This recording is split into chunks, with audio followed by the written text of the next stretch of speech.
Look, Lady Gaga and Adam Driver, they're always great, but the one for me in this movie is Jared Leto doing his absolute best Waluigi/Mario impression. Oh, it's me, Jared Leto. What is up, Flick fans? Welcome back to my channel. Today we are talking Ridley Scott's second movie of the year, and that is House of Gucci. I was excited. I need down below, were you excited for this film? Let me know all of your thoughts, and let's get into it. When Patrizia, played by Lady Gaga, an outsider from humble beginnings, marries into the Gucci family, her unbridled ambition begins to unravel their legacy and triggers a reckless spiral of betrayal, decadence, revenge, and ultimately, murder. Look, I know some people are going to walk out of this thinking certain characters were a bit too much when it comes to the accent, and I don't know if they were great, to be honest with you, but I was at least entertained, and I think that's important here. Let's go back to Jared Leto for just a second, who was comedically brilliant in this film. He embraced the madness of this character, this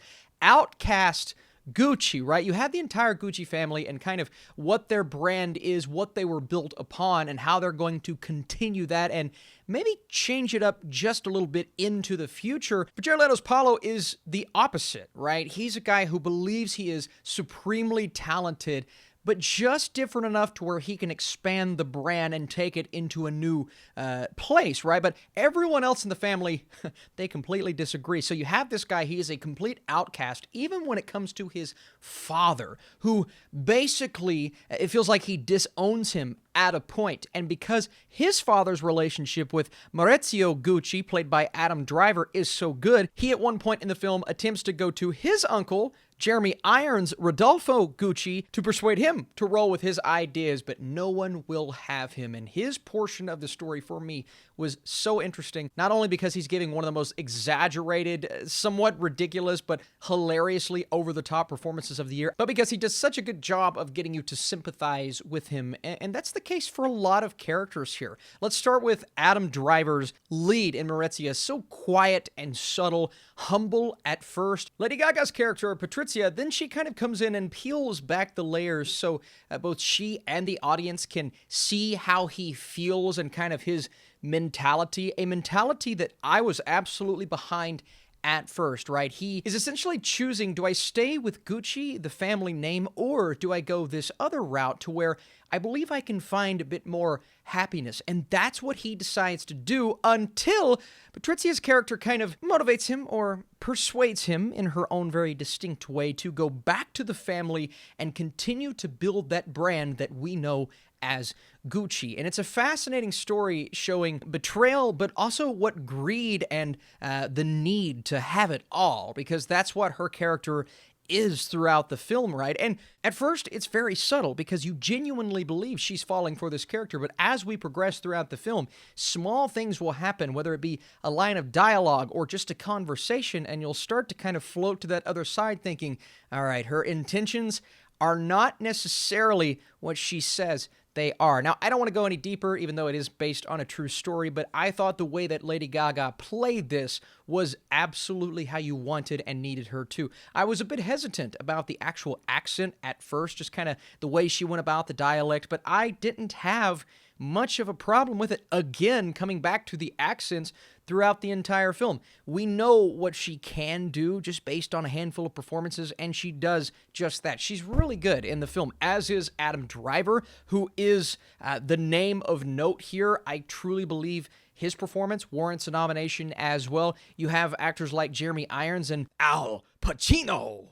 Ha! But a very different Al Pacino, who is, again, so good in this movie. I was just in awe of what Scott was able to get out of his actors and then giving us a certain style of film, whether it be the cinematography or just that Godfather-esque, and this is not me comparing this movie to The Godfather, but Godfather-esque way of telling all of these different stories, stories that slowly culminate and build to something that comes into play in that third act. My only big issue with all of that culmination was once we actually get the moments that we're building up to, they did not feel as climactic as I thought they needed to, and I was enjoying the build-up much more than I enjoyed the payoff. Now, it's not that the payoff was bad, it just didn't feel as impactful because once what we're building up to actually happens, then it just feels like the movie kind of ends, and that was unfortunate. So lots of build-up throughout the film, and if you're not on board with that build-up, and you're not really enjoying these characters, you may not like this movie at all, because a big problem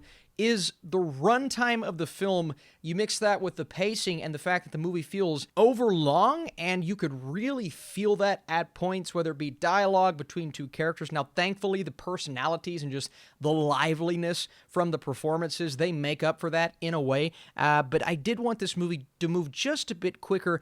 And there are so many storylines to kind of sift through here, so many characters, that when it starts to wrap everything up, we will wrap certain things up, but we do not come back to a handful of storylines, and that's just kind of settled with a montage at the end.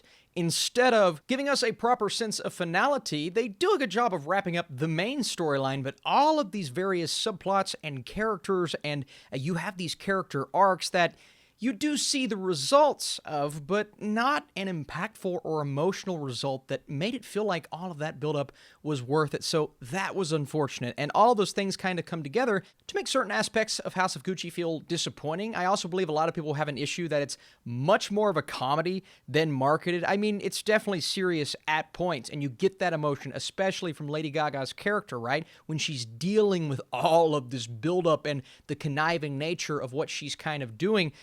But there are jokes galore, the banter, the back and forth, the dialogue, and that's what I loved about this film, along with Ridley Scott's direction at times, which was great. I thought the dialogue was so engaging, and it kept those moments and subplots that weren't overall as interesting. It kept those afloat, and it allowed me to stay engaged throughout the entire movie. So maybe not one of the movies of the year like I was expecting, but not as big of a mess as it could have been, for sure. Before I give you guys my score, I want to say thank you so much for watching this review. If you enjoyed it and you'd like to support this channel, drop your thumbs up down below. That was terrible. While a bit uneven and overlong, House of Gucci never ceases to entertain. It is hard not to find enjoyment from a cast so stunning, and they all excel in their roles. Jared Leto is outrageously hilarious here. Not Ridley Scott's best, but one of his more interesting outings, and even with some evident flaws, I was never bored. So my score for House of Gucci is 72%.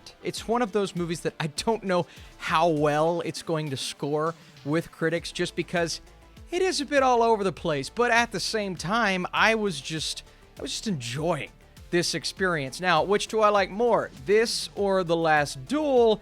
Well, if you saw my score for The Last Duel, clearly I enjoyed that Ridley Scott movie just a bit more. But I still think House of Gucci is one that a lot of people will find some fun out of. So let me know what you guys thought down below. Appreciate you big time for watching. Come back. A lot of reviews coming this week. Next up, I believe Resident Evil. And oh yeah, tomorrow, Hawkeye, episodes 1 and 2. See you soon.